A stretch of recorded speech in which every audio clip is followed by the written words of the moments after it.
Welcome to the Beau Show. I thought I would continue this whole week to talk about July 4th because, as expected, not everyone wants to celebrate it. I've discussed a few of the Olympic athletes who want to burn our flag. And then, of course, China took a shot at us when they celebrated their 100-year anniversary of communism. But there are a few others, especially our own elected representatives, who hate July 4th. Democrat Representative Cori Bush of Missouri tweeted the following on July 4th. She says, "When they say that the 4th of July is about American freedom, remember this. The freedom they're referring to is for white people. This land is stolen land, and black people still aren't free," end quote. Now, I have to point out that Cori Bush calls herself a pastor who leads with radical love, according to her Twitter handle. I'm not sure if this tweet is indicative of any love, but it is radical. Bush went from being a nurse to an elected official. Sounds pretty free to me. Also, her district, Missouri's 1st congressional district, has not had a white representative in over 50 years. So what on God's green earth is she talking about? Bush is the newest member of the so-called squad, the group of left-wing radicals trying to take over what is remaining of the Democrat Party. During Bush's campaign, she advocated defunding the U.S. Armed Forces. She also has testified that she believes that she was ignored when she complained of pain in giving birth, and that the reason for that was that she was black, and so therefore doctors are racist. Once again, so much for the radical love she claims to preach. Cori Bush clearly hates the country she is supposed to represent. She doesn't understand that without the American Revolution and the Founding Fathers' ideals, there is no eventual civil war. There is no emancipation. There are no equal rights. Ted Cruz fired back at Bush, tweeting this: "Hateful, divisive lies. The left hates America. Believe them when they tell you this." Former MSNBC anchor Toure took it to another level, tweeting this: "F Independence Day. Not only were we not free, the whole reason the colonies wanted independence was because Britain was moving towards abolishing slavery. Why would black people celebrate a day so wrapped up in our enslavement?" End quote. Now, we all know that this is revisionist history. Some northern colonies desired abolition, but King George wouldn't allow it for economic reasons.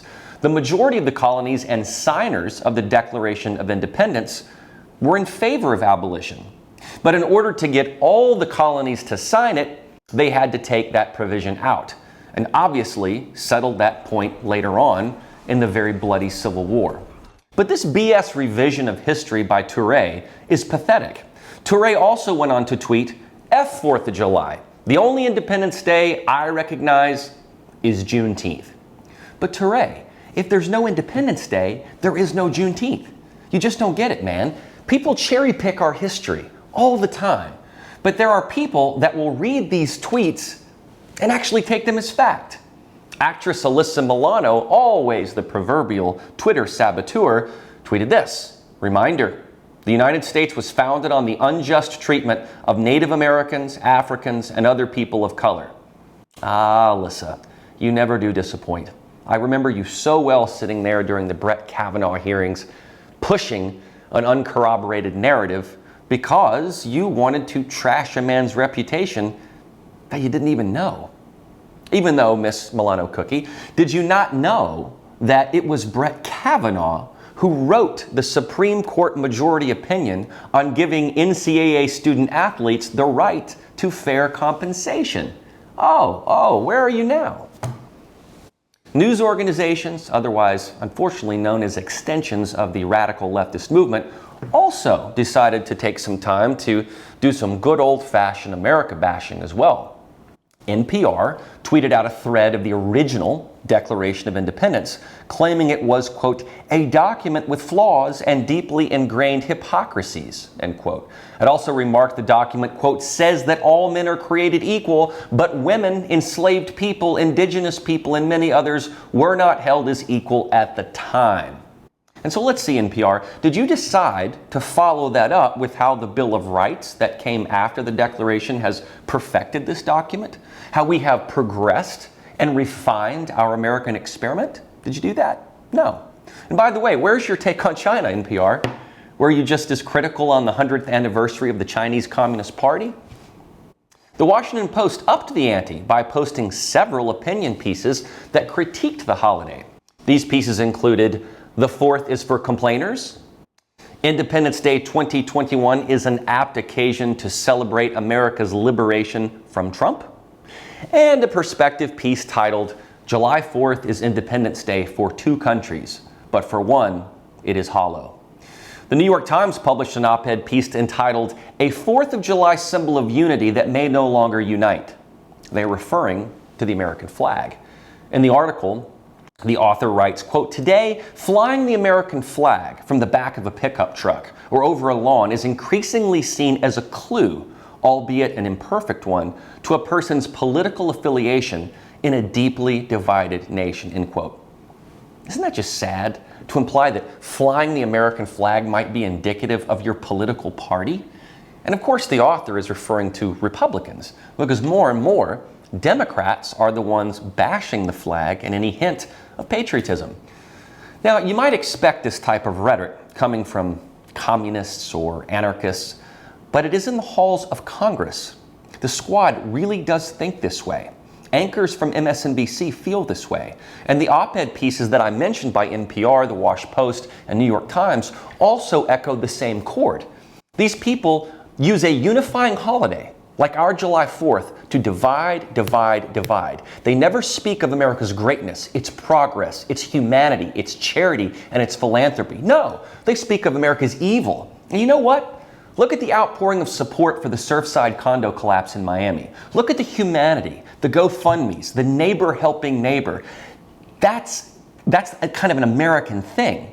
It's as American as apple pie. And when things go haywire in other nations, we are also there to help too. We are the first in line to create financial support, benefit concerts, you name it. Why can't NPR, the Post, and the Times write about that?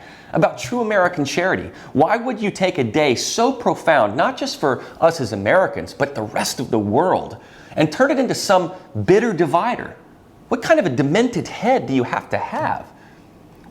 Was everyone just sitting around the Times and Post boardroom this past week saying, "Well, John, I guess we could do a great piece on how Americans bond together when times get tough, but I like your instinct about how the American flag in a pickup truck is for the supremacist bigots out there. Run with that." Several women on our U.S. women's soccer team turned away as a 98-year-old World War II veteran played the national anthem on harmonica. Isn't that disgraceful? I don't care if he was playing Mary Had a Little Lamb. Have some respect. My theme for this week's shows has been about celebrating our common bonds and also contrasting that with other areas of the world who don't get the same level of freedom that we do. And if there's anything bad that freedom can do, it's that it can be taken for granted. You feel so free that there are no consequences to anything. It's like that saying from the movie Vanilla Sky. Without the bitter, baby, the sweet ain't as sweet. We don't experience the bitter oppression of communism. You want to know what real oppression is? Have those girls play for China or Russia or Venezuela. Have the Times and Post try to publish those op-eds in those countries and see how it works out for them. The beauty of freedom is that it makes you feel so invincible that you could never lose it. I think that's why so many of us had panic attacks in 2020 during the pandemic. We had never been restricted like that before, really. You know how that felt? You have Facebook asking you whether you know anyone that might be extremist. This is a real trial feature they are running right now. I have seen it personally. It popped up on my feed. They want you to turn in anyone that might be extremist. That's straight up CCP stuff right there. Reporting anyone who doesn't follow the party line.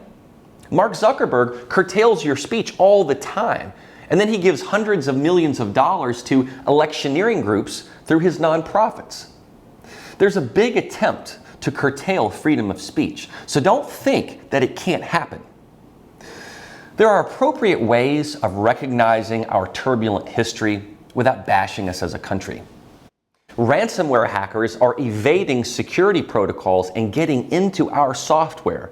That's an attack on our way of life, our freedom, our commerce. And we find ways to combat it, just like we find ways to combat terrorism and intercept signals and terror plots and terror cells, because that's who we are. But why would any celebrity or person with a voice or following want to take up their soapbox to bash America?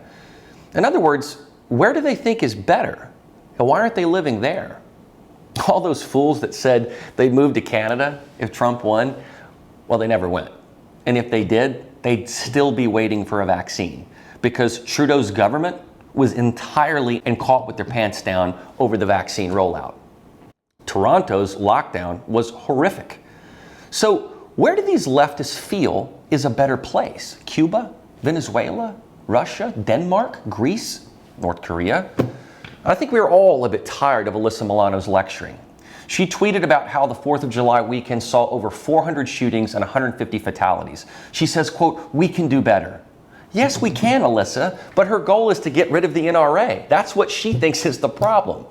I think what is disconcerting about her is that she tweeted that she hoped all of us were filled with love on the 4th, yet goes and tweets that crap about how the USA was founded on unjust treatment of people. You see the hypocrisy? The same thing with Cori Bush, who is supposed to be spreading radical love. I don't think that bashing America is spreading any kind of love at all. It's counterintuitive. See, what these people don't realize is that, number one, no country is perfect. No country was formed with egalitarian perfection. It just didn't happen. Most were empires built on authoritarian rule, imperialism, and expansion. Colonial America had a different view. The colonies craved independence from crown rule. They didn't just find it unfair, they found it counterintuitive to divine equality. And that's what makes the American experiment so important. The Judeo-Christian foundation of this country has basic precepts that include equality before God, that God treats all equally. Jefferson, Franklin, Washington, Hamilton, Madison, and others felt that a governmental system needed to reflect that equality, a system of basic freedom. Was it perfect? Maybe not. But with the Bill of Rights, it got perfected. It's a sublime system. I think that anyone today who is Monday morning quarterbacking such a system doesn't possess the intelligence to comprehend it. I'd like to know how many of these jokers have read the Federalist Papers. It's always best to wait to criticize something until after you've thoroughly read it and researched it. There's a famous line in the Broadway show Hamilton about, of course, the life of Alexander Hamilton that says, quote, "Why do you assume you're the smartest in the room?" I love that. Never assume that. When Hamilton is trying to convince Aaron Burr to help him write the anonymous Federalist Papers in support of the Constitution, they say this: "The Constitution is a mess, so it needs amendments. It's full of contradictions. So is independence. We have to start somewhere." And so that's just it. They did start somewhere. They got somewhere. And I think anyone that's stupid enough to criticize our form of government wasn't in the room where it happened. They aren't bright enough to comprehend it, but they sure as hell have benefited from it, haven't they? Glass houses, as they say. I've heard before from liberal colleagues of mine, you don't get to decide what patriotism means to so-and-so. Let's take, say, Colin Kaepernick as an example. I may not get to decide how a person perceives patriotism, but I can say without any doubt that whoever says that is benefiting from someone else's patriotism and what it meant to them. That's just it. To try to rationalize someone's ill thoughts of this country disrespects all of those who fought for it. And I agree with the sentiment, I may disagree with you, but I'll defend your right to say it. The thing is, do you really want to look that whiny and spoiled? Think about the cojones that all those colonies had to have to stand up to King George.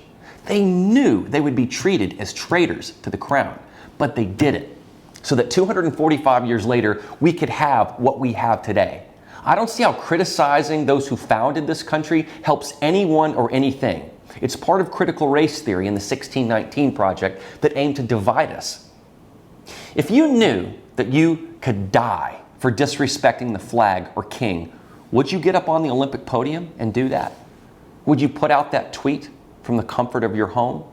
Would you, Alyssa Milano? Would you, Cori Bush? There were over 400 shootings this past weekend across America and over 100 deaths. When John Adams said that our independence should be marked with parades and gunshots to salute, he didn't mean shoot each other. Cori Bush comes from St. Louis, which is a very dangerous place. If she wants to lead with radical love that she proclaims, she should look into the city's violence rather than be worried about how to celebrate or not celebrate July 4th. That city has problems. Unless you long to be a colony still under the crown rule, you should be grateful for the founding of this country. Unless you think you personally can change things for the better, ripping on our country while you are benefiting from its privileges is unproductive. It's regressive. The truth is, we are never going to be perfect because we are comprised of imperfect people. But when you look at what we've gone through, what we've overcome, and what example we have given to the world, I think we're doing pretty well. We have running water, internet, information at our fingertips, basic liberty, and basic human rights. Whereas other parts of the world still don't have those things. They didn't have Jefferson and Madison and Hamilton guiding them. We came from oppression so that we could be free from oppression. That's what is to be celebrated. We went to war with Britain. We were not supposed to be able to defeat the mighty British Army. And as one American revolutionary said moments before he died, "Do not let liberty expire with me today." Now that is sacrifice. Is it worth it to you to bash this country, to put out that lazy tweet? Or do you want to go back living under authoritarian rule?